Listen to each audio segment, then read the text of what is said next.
حضرت ابراہیم علیہ السلام کی عادت تھی کہ مہمان کے بغیر کھانا نہیں کھاتے تھے، اور جو کھانا مہمان کے ساتھ کھایا جائے اس کا حساب بھی نہیں ہوگا۔ ساری زندگی ان کو معمول رہا ہے۔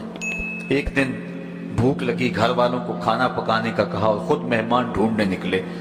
ایک شخص کو جو کہ بوڑھا تھا لے آئے، دسترخوان پہ بٹھایا، کھانا جب لگ گیا تو اس کو کہا اللہ کا نام لے کے شروع کرو۔ اس نے کہا میں تو اللہ کو نہیں مانتا۔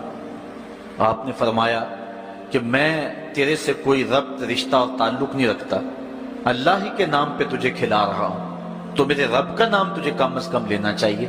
اس نے کہا میں تو بتوں کا پجاری ہوں اور روٹی کے چند ٹکڑوں کے لیے اپنے بتوں سے بے وفائی نہیں کر سکتا۔ حضرت ابراہیم علیہ السلام بولے جب تو اتنا غیرت مند ہے کہ میرے رب کا نام نہیں لیتا اور اپنے بتوں سے بے وفائی نہیں کر سکتا، تو پھر میرا بھی تو کیا لگتا ہے، اگر میرے رب کو نہیں مانتا تو میں تو کھانا اس رب کے نام پہ کھلاؤں گا، کھاتا ہے تو ٹھیک نہیں تو تیری مرضی۔ وہ حضرت ابراہیم علیہ السلام کے دسترخوان سے اٹھ کے چلتا بنا، وہ گیا تو جبریل امین حاضر ہو گئے، سلام دیا، سندیسہ سنایا۔ رب کہتا ہے اے میرے خلیل، تو نے میرا ایک بندہ ناراض کر دیا۔ یا اللہ، وہ تیرا بندہ تھا، وہ تو تیرا نام لینا گوارا نہیں کرتا تھا، اور تو فرما رہا ہے کہ وہ میرا بندہ تھا۔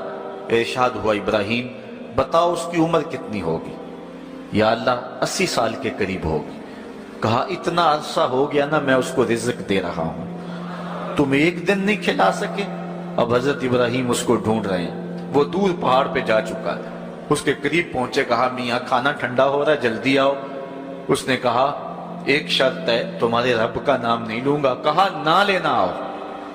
تو کہنے لگا لہجے میں اتنا گداز، اتنی نرمی کیسے آ گئی؟ تم تو کہتے تھے رب کے نام کے علاوہ کھلاؤں گا نہیں۔ کہا کہ اسی رب کا ہی تو پیغام آیا ہے کہ میں بھی اس کو دے رہا ہوں۔ اس نے کہا اگر تیرا رب اتنا اچھا ہے تو کھانا بعد میں کھائیں گے، پہلے اس کا غلام بنا لے مجھ کو۔ تو وہ رب ہے سب کا، ہمارا حق ہے کہ ہم اس کی پوجا کریں۔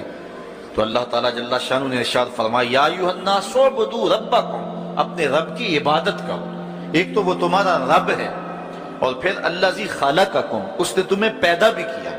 توجہ چاہوں گا، کتنی شان ہے کہ اس نے تخلیق بھی کیا اور پھر اس نے تمہاری تربیت بھی کی۔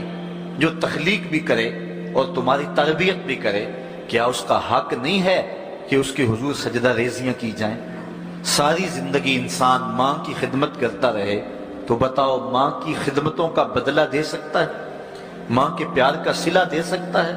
تو انسان جتنی مرضی خدمت کر کے ماں باپ کو راضی کرنے کی کوشش کرے وہ تو راضی ہوتے ہیں، بلکہ نالائق اولاد کے لیے ماں باپ کی دعائیں اور زیادہ ہوتی ہیں۔ تو انسان ان کی خدمت کا حق نہیں دے سکتا۔ ماں باپ کے اتنے حق کیوں ہیں؟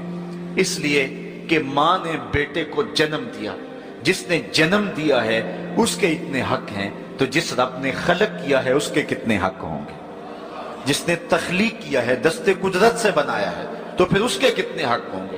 تو مجھے بتائیے اس شخص سے بڑا بدبخت کوئی ہو سکتا ہے جو اللہ کے حضور سجدہ ریزی نہیں کرتا؟